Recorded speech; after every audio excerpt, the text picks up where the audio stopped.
wa salatu wa salam ala rasulullah. Barkanmu da sake saduwa da ku a yau. Yau mun zo muku da Malama Nasirah Razak bawa. Malama ce na addini wanda yawanci take karantarwa. To za mu tattauna game da ayyuka da yake mace za ta yi wanda yake bai go against addininta da sauran. To da farko dai ta soma dai karatunta dai a nan Ghana a Mahad, sannan kuma ta fedan shi daga UAE kenan, amma yanzu haka currently tana KN UST insha Allah. Shi sa da mu tattauna da malama. To malama, assalamu alaikum wa rahmatullahi wa barakatuh. Wa alaikum assalam wa rahmatullahi wa barakatuh. Alhamdulillah wa salatu wa salamu ala rasulillah wa ala alihi wa man walah. رب اشرح لي صدري ويسر لي أمري واحلل عقدة من لساني يفقه قولي ربنا زدنا علما. ina gode da saduwa da muka sadu, amma na ga kamata yi wani disclaimer because hausan ba shi daidai. Okay. So na ce wai na yi turanci. Masha Allah. So we thank Allah subhanahu wa ta'ala for the favor of Islam. And the fact that he allowed us to meet here over here without we specifically requesting that from him, but he did. We also send our greetings and salutations to our beloved Prophet Muhammad ibn Abdullah. May Allah subhanahu wa ta'ala peace and blessings be upon him and upon his household and upon whoever will follow his teachings and guidance in the last day.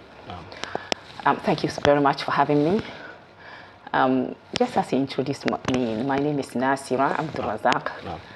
I started my education, both Arabic and English, right here in Kumasi, Ghana.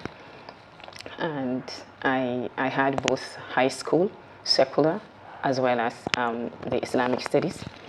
I graduated from Mahad al-Ali, the Institute of Islamic Institute of Islamic Education, Mahad, which is at the airport roundabout here, and most students know about it. It's one of the key high school, or I would say, Islamic high school in Ghana, one of it. So from there, I got married, and I also got admitted to one of the universities in UAE, Adman University. MashaAllah. And I studied there. I did my undergrad over there, my degree over there. I worked as well for almost 10 years. Then I visited a few countries. Among the countries I visited, Khartoum. I stayed there for some times. And before moving back to Ghana. So currently I am teaching. It's not full time, it's half time. I spend some of the time also at home with my family. So basically that's my introduction. MashaAllah. Yeah. Alhamdulillah, there is one also, Allah subhanahu wa ta'ala made it easy for me. I memorized his book. I also taught. I started actually with my teaching as a muhaffadha, that is someone who teaches Quran. And I'm always proud of that, for the fact that Allah subhanahu wa ta'ala made it easy for me to be to learn his book. So I pray and hope that he makes me among his chosen people, as Prophet Muhammad mentioned, Ahlul Quran, Ahlullahi wa khasatuh. The people of Quran are the people of Allah and his chosen one. So I ask Allah subhanahu wa ta'ala to make all of us among the chosen servants. Amin ya rabbal alamin. So basically that's the introduction. So malama, kamar yadda na tambaye ki, akwai wasu ayyuka ko wasu jobs da kike ga ki suggest ma iyaye mata wanda za su doki bai go against addinin su, zai taimaka ma rayuwansu gaba da insha Allah? That's a very good question, of course, because without having career, you can't run your financial, life. You can be among your daily life. Yes.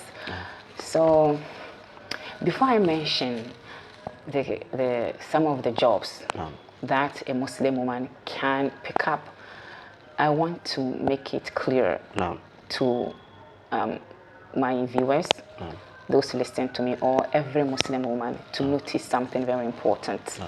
There are two main occupations or career that by default every Muslim woman should have it, like she learn the skills, just like any other skills she acquire. That one is innately built in her. Allah Azza wa Jal expect her to have that as a career. So our profession will say is to be mother. Mother as well as da'iyah.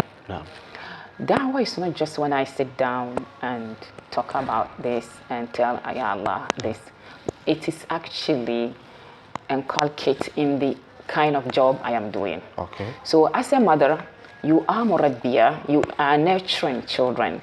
Whether you give birth to them biologically or they are Muslim children or relatives or Muslims in the community, you should know that you are looking up to. People look at you, children look at you. So you are in that sense murabbiya, who nurture children by considering Allah subhanahu wa ta'ala be by your side. Okay. Meaning you nurturing children according to Islamic principles Okay. and values. Similarly, you should know that you are da'iyah even in the occupation you're choosing for yourself. Okay. So I'm yet to mention those occupations that I feel a Muslim woman can pick up. Those up here. So through your interactions and behavior and everything. So as long as the job is Sharia compliance, then a Muslim woman can work. It is not haram. The effort or the service she's doing is halal-based service. As well as there is observation of hijab, like special hijab and physical hijab is observed, so then she can work. For example, she can be a teacher. Yeah, she can be. Okay, let's talk about the medical field. Okay. She can be a gynecologist. Okay. Gynecologist, basically she involve about women. So as long as she gets hospital or any health facilities and she's working in Sharia compliance is observed, special hijab in both physical hijab is observed, she can pick up that. We Muslim women, we really need that, or the Muslim community need this occupation, highly important for us to look at it critically. Gynecologist and midwifery as well. She can be a midwife, she can be a nurse, okay. She can be a counselor, a psychotherapist. She can be a business manager, someone who owns her own business, and then making sure it is in Islamic environment. I know one of my sisters, mashallah, she owns a restaurant, mashallah, and she's always in Islamic hijab, and she made the premises or her restaurant, in Islamic, which is in conformity, in conformity with Islam. So you can do that as a Muslim. You can manage any firm, okay, and then you put Islamic principle, and you can also do trading, buy and selling, by observing all Islamic principles. So the scope is actually big. Mashallah, Malama, you made mention of being a mother.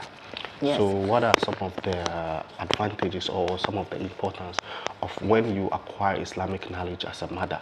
What are some of the impacts you can bring out to the society? Oh, that's very huge, and this is very, very important question, mashallah. You see, if you study Islam, you first of all take yourself out of the box of ignorance to the enlightenment or to the vast knowledge of Allah Azza wa Jal, knowing about Allah and worshiping Him properly. So that's number one. The main reason of having Islamic education, taking yourself from the ignorance, and also educating others. For them, inviting others into the fold of Islam and also helping them to enhance their relationship with Allah subhanahu wa ta'ala. As well as the way you nurture your children, the way you raise them.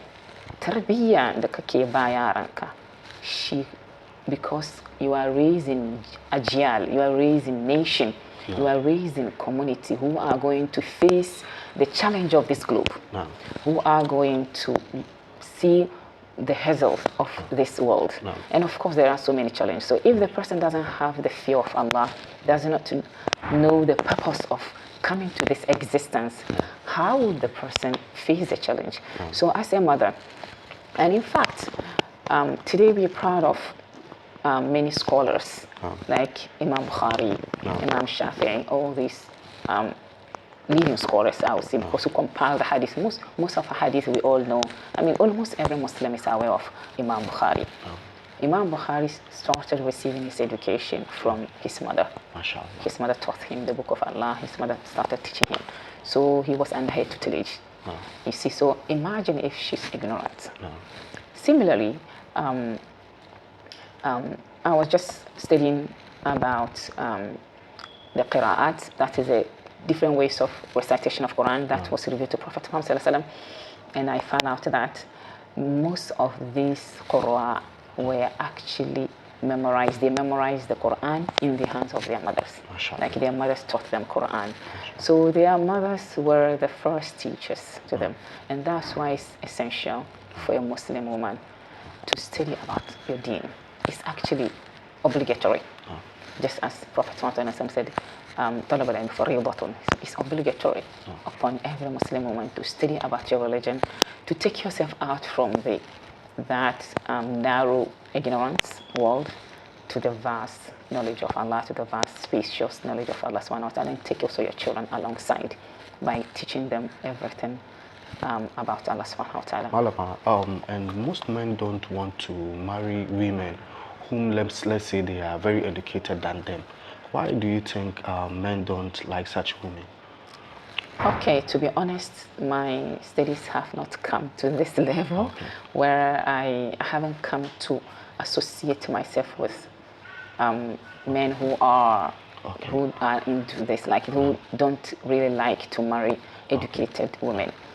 But however, what I know generally is men actually are supposed to marry those who are educated. More educated. More educated.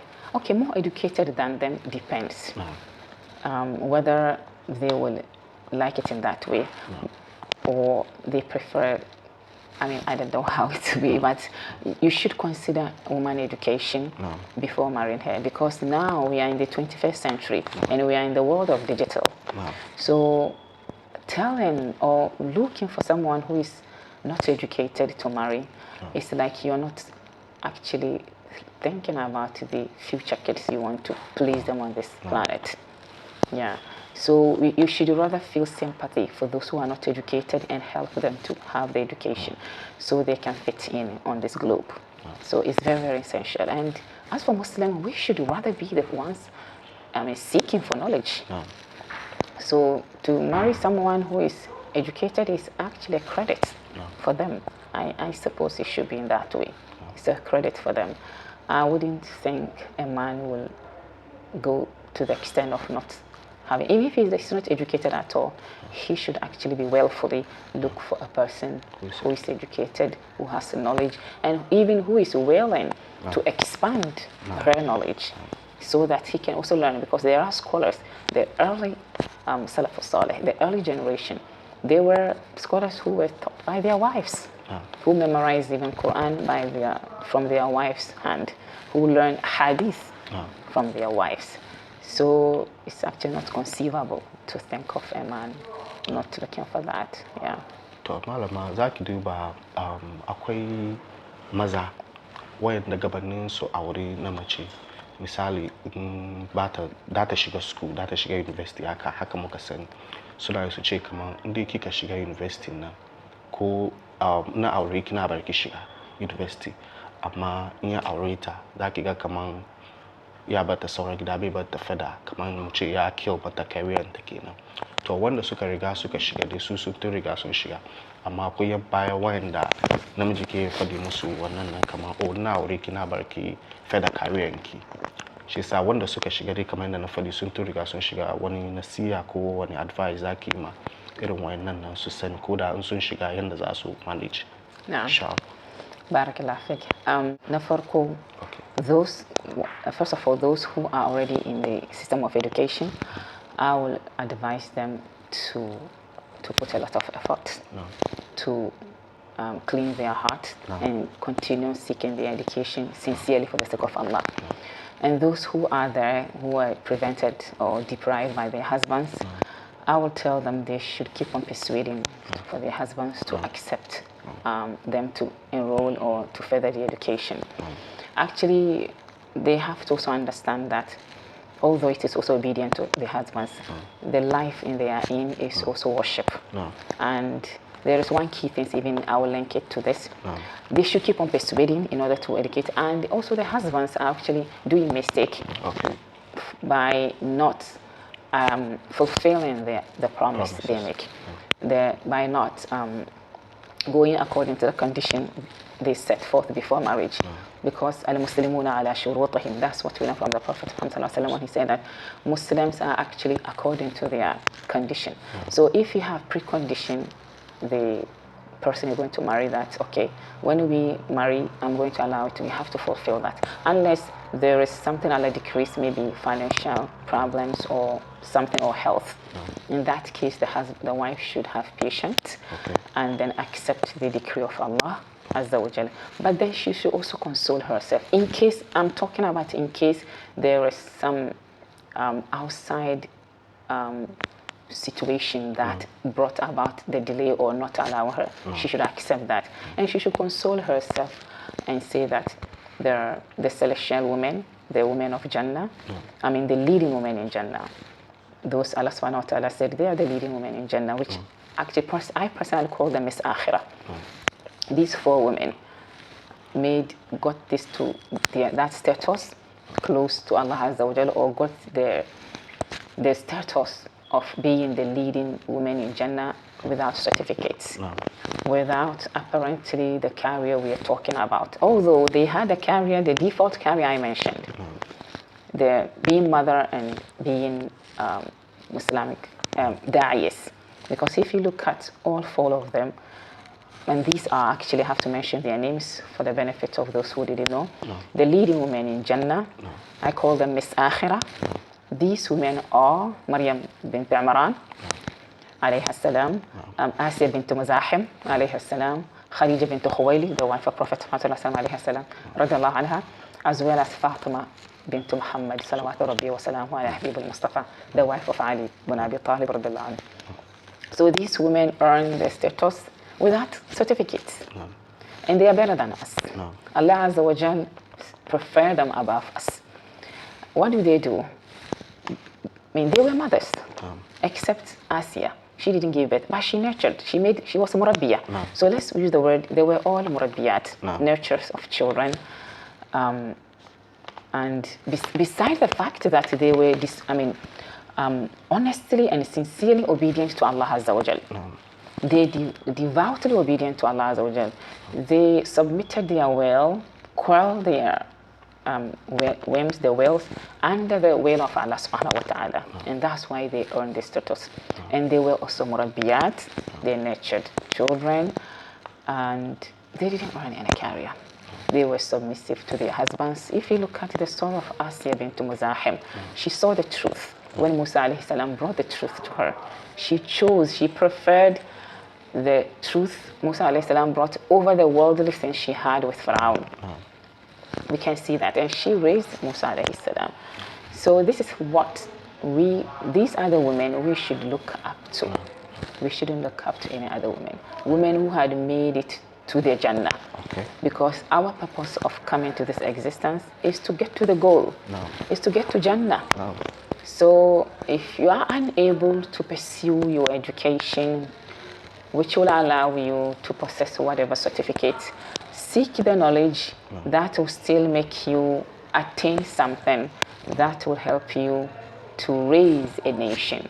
For the children right in front of you are nation of Muhammadiyah. Yeah. Salawatu Rabbi wa salamu alayhi. So, Malama, how can a lady with high profile or high career associate with a husband that he has less profile? How do you think they can gudanar rayuwansu yanda za yi bata go against Sharia Allah, inshallah? Looking at the way Khadija bint Khuwaylid, radiyallahu anha, our mother Khadija, she was a rich woman, but yet she survived the Prophet Muhammad who wasn't rich. He was way younger than her, almost 15 years. So such women, as you mentioned, should look up to the lifestyle of Prophet Muhammad and Khadija bint Khuwaylid. If that woman wants to see how she will sustain her marriage without hurting the husband and without appearing to be arrogant, being obedient and submissive wife, humble wife, then she should look at the lifestyle of Khadija bint Khuwaylid, and I think that is sufficient for her. She should study her biography, her life, and take lessons from that, inshallah. To Malama, kina da role model wanda kike duba kike kwaikwaya? Don na san akwai matan sahabbai da dama kamar yadda kika mention. Na san kuma cikin rayuwa akwai kuma wanda kike duba kike kwaikwaya saboda akwai kannunmu ko yaranmu wanda suke kallo su ma za su iya bibiya wurin dokan karatu. Don na san ke da kanki ma role model ne ga sauran al'umma, kuma na san kuma akwai wasu kuma da zaki suggest muna saboda mun yi mu try mu reaching su mu ma muna kwaikwaya abubuwa da dama. Barakallah fik. Me dai personally, Na'am. I'm going to be honest, my role model is Aisha radhiyallahu anha. Na'am. She has been a woman I look up to. Of course, I can be like her exactly, Na'am. but she's the woman I feel she inspired my life in so many ways, and I'm trying to be like her. Besides that, okay. Aisha radhiyallahu anha is the mother of the believer. Okay. Yeah. Besides that, I had one of my teacher. Na'am. Her name is Haifa bint Hassan. She's actually Yemeni origin, but I got my coaching of Quran from her. Like I furthered my education of Quran in her hand back in UAE. Here currently in Ghana, we have many other sisters who are way, mashallah, higher than whatever I think of. For example, I have, mashallah, many sisters like Ustaza Mukarrama, Hassan Sharif. Mashallah, she can be looked up to by many sisters. There is Ustaza Samira. Many others. There is Aisha bint Saleh. There is Hind Buntu, I don't remember the name, the last name. I mean, there are many sisters. There is Zahara. There is here in our circle, or in Kumasi, I would say, in this Ashanti region. I am not all that exposed to many, and these are maybe contemporary sisters I'm mentioning. There are others also who are our mothers, and in fact, some I learned from them. I learned from their work as I was a MPhil student back then, and I still look up to them, like Dr. Rabia Tuama and many other sisters. I don't remember their names, but they are there. They are there. Our youngsters can look up to them and also be like them, or at least if they are not being like better than them, but they be like them, who are actually conservative sisters. Yani suna harka da addini kamar yadda ya kamata.